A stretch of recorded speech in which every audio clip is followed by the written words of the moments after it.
Assalamu alaikum warahmatullahi wabarakatuh. Alhamdulillahi rabbil alamin wassalatu wassalamu ala rasulillah sallallahu alayhi wasallam. Nikutakieni kwanza kheri ya mwaka mpya wa Kiislamu wa 1448. Niko hapa kwa ajili ya kuzungumza na wewe kwa kiasi sana, tuzungumze kuhusiana na asili ya mwaka mpya wa Kiislamu. Ulianza katika kipindi cha ukhalifa wa Sayyidina Umar ibn al-Khattab.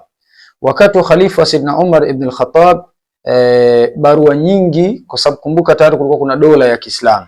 Kwa hiyo mambo mengi yalikuwa nakwenda kwa uandishi wa barua na uhifadhiji wa kumbukumbu. Kukaonekana kuna changamoto juu ya taarifa za kiofisi, zinahitaji tarehe na kumbukumbu maalum. Wakaona sasa wakae ili waweze kuiasisi na kuiandaa kalenda ya Kiislamu ambayo haitobadilika. Hivyo kwenye kufikia wakati ni lini sasa waanze kuiandika kalenda ya Kiislamu, ianze kuhesabu lini, kukawa na rai 4 tofauti.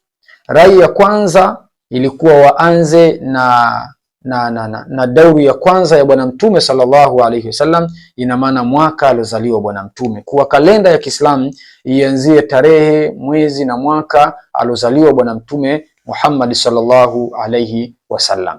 Lakini kukawa na rai ya pili kwamba ianzie pale Bwana Mtume sallallahu alayhi wasallama alipopewa utume. Rai ya tatu ikawa ianzie pale Bwana Mtume alipohama kutoka Maka kuelekea Madina, na rai ya 4 ianzie pale Mtume sallallahu alayhi wasallama alipofariki. Na rai hizi 4 ambazo walikuwa wakizifikiri zote zilikuwa na maana, lakini rai ilionekana kupata nguvu ni rai ya mwaka wa kuhama Mtume sallallahu alayhi wasallam kuhamia Madina, na hii ikaelezwa kwamba ni kwa sababu huu ndio mwaka ambao Mtume amehamia katika mji wa Madina, ndio mwaka ambao Uislamu umepata nguvu, ndio mwaka ambao misingi ya dola ya Kiislamu na tawala zilitengenezwa, ndio mwaka ambao sheria na taratibu zilianza kujumuishwa nyingi katika mji wa Madina badala ya mji wa Maka. Kwa kuona utakuwa ni mwaka mzuri wa kihistoria, mwaka wa kupangilia na mwaka mabadiliko makubwa katika izza, nguvu ya Uislamu na dola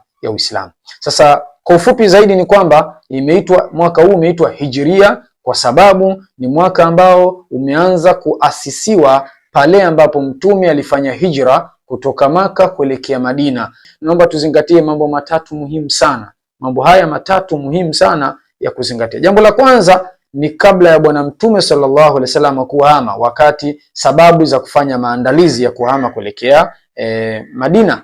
Sehemu ya pili ni kuwa wakati wa safari ya Bwana Mtume kutoka Maka kuelekea Madina, na sehemu ya tatu ni mapokezi ya Bwana Mtume sallallahu alaihi wasallam, namna alivyopokelewa akiwa Madina.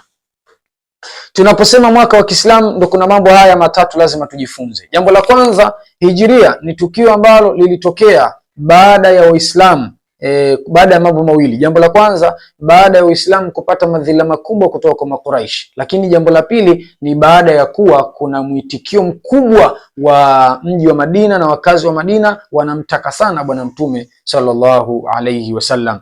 Mtume alinyanyasika, alitaabika, aliteseka, yeye pamoja na sahaba zake, akiwa katika mji wa Maka, akiwa anamtangaza Allah subhanahu wa ta'ala, akiwa anaitangaza tauhid. Ile siku Bwana Mtume sallallahu alaihi wasallam alipewa amri na Allah subhanahu wa ta'ala ya kuhama kutoka Maka kuelekea Madina, alianza kuwasafirisha maswahaba. Aliwapa amri maswahaba waanze kuondoka, watoke kutoka Maka kuelekea Madina.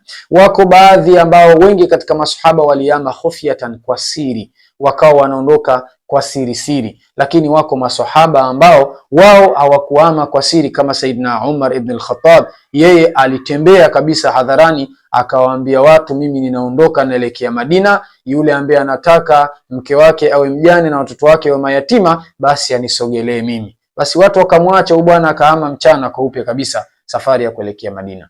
Abu Bakar radhiallahu anhu, yeye alitaka kuhama, Bwana Mtume akamzuia kwamba usihame, subiri. Basi hapo akabaki Abu Bakar ni Siddiq ajahama na baadhi ya Waislamu wengine pamoja na Bwana Mtume sallallahu alayhi wasallam. Ukafika muda Bwana Mtume akataka kuhama, lakini kabla ya Bwana Mtume sallallahu alayhi wasallam kutaka kuhama, yeye sasa Makuraish, makafiri wa Kikuraish wakapanga njama, wakakaa kikao, wakaambiana tumuue Mtume, yani tumuue huyu Muhammad. Lakini jinsi ya kumuua, tukusanye kwenye kila kabila, tuchukue vijana. Wale vijana tukiwapata wale vijana, basi waende katika mlango wa Mtume sallallahu alaihi wasallam, na kisha waende wakamuue, wakampige kwa mikuki yao dharbatan wahida, yani kipigo la mtu mmoja. Yani kama mtu mmoja tu amerusha mkuki wake na kumchoma, ndo wale wafanye kwa mara moja. Anasema kwa nini walipanga wafanye hivyo? Ili ienee damu ya Mtume kwenye makabila yote. Sababu kama itatokea kabila moja au mtu mmoja atakwenda kumdhuru Muhammad na akamuua, makabila mengine au kabila la bwana Mtume sasa ambaye ni kabila la Kikuraishi watajikusanya, watapigana vita na mtu huyo au na kabila hilo husika. Lakini kama makabila yote yatatumika kumuua Mtume, damu ile itaenea na kabila na watu wa bwana Mtume, ndugu wa bwana Mtume, jamaa wa bwana Mtume hawatoweza kupambana na makabila yote. Hiyo ndio ilikuwa sababu. Kwa hiyo wakajipanga Makuraishi, wakaandaa vijana takribani 10 ili waende wakamuue bwana Mtume sallallahu alaihi